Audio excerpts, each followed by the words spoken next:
রাঙ্গামাটি জেলাতে কাঠের তৈরি একমাত্র ঝুলন্ত ব্রিজ রাজস্থলী উপজেলায় যেন এক অপরূপ সৌন্দর্যময় ঝুলন্ত ব্রিজ। আমাদের রাঙ্গামাটির স্টাফ রিপোর্টার চাইথোয়া এবং মারমার পাঠানো তথ্য ও ভিডিও চিত্রে বিস্তারিত।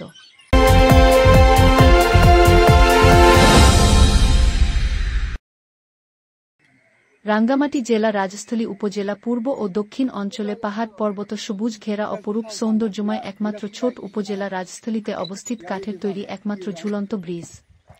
বুধবার ২৭ আগস্ট সরেজমিনে ঘুরে এসে দেখা গেছে ২ নং গাইন্দা ইউনিয়ন ও ১ নং ঘিলাছড়ি ইউনিয়নের সীমানা এর অন্তর্গত কাপ্তাই খাল নামক তীরে ঝুলন্ত ব্রিজের উপর চারপাশে পাহাড়ের প্রকৃতি সৌন্দর্যময় দৃশ্যবলী অপরূপ দেখা যায়। এই ঝুলন্ত ব্রিজ ১৯৮৬ সালে ডেয়ারিং টাইগার সেনা সৈনিক শ্রমের মাধ্যমে নির্মাণ করেছেন। এতে এলাকায় স্থানীয় জনসাধারণের যাতায়াতের সুবিধার্থে ও স্কুল কলেজ পড়ুয়া শিক্ষার্থীদের দৈনন্দিন চলাচল সুবিধা এই ঝুলন্ত ব্রিজ হতে পায়ে হেঁটে পারাপার করতে দেখা যায়। এই ঝুলন্ত ব্রিজটি অনেকের কাছে সুপরিচিত লাভ করছে।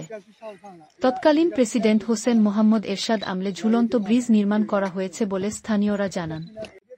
এই ঝুলন্ত ব্রিজ প্রায় মেয়াদ ৬৯ বছর অতিবাহিত জানা যায়। উল্লেখ্য, বাস্তবে দেখা যায় কাঠের পাটাতন কিছু বেহাল দশা, গর্তে ছিদ্র নষ্ট পরিণত রয়েছে। অন্যদিকে দৈনন্দিন ঝুলন্ত কাঠের তৈরি ব্রিজ হতে প্রতিনিয়ত শত শত স্থানীয় জনসাধারণ এবং স্কুল ও কলেজ পড়ুয়া শিক্ষার্থীরা ঝুঁকির মধ্যে ঝুলন্ত ব্রিজ উপর প্রতিনিয়ত যাতায়াত করছে।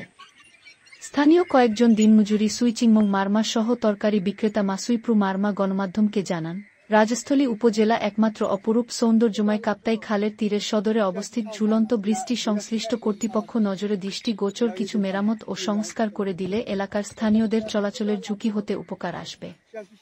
আয়তন পরিমাণ ১৪৫ বর্গ কিলোমিটার ১৯৮৩ সালে রাজস্থলী উপজেলা রূপান্তরিত করা হয়েছে। জনসংখ্যা আনুমানিক পাহাড়ি ও বাঙালি মিলে প্রায় ৩০ হতে ৩৫ হাজার বসবাস করছে।